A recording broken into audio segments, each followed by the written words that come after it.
کہ ہم ایک عبادت تو کرتے ہیں لیکن اس کا فلسفہ، اس کی روح، اس کا اخلاقی نتیجہ ہمارے دل دماغ سے محو رہتا ہے، مٹا رہتا ہے، اوجھل رہتا ہے۔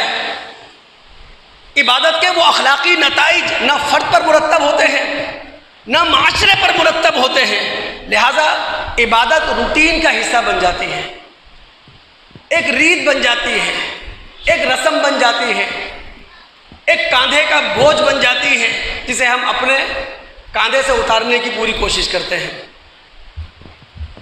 تو قربانی کی جو روح ہے وہ یہ کہ قربانی کرنے والا اپنے آپ کو ابراہیم علیہ السلام کی عظیم صفت اواہ سے رنگین کر لے۔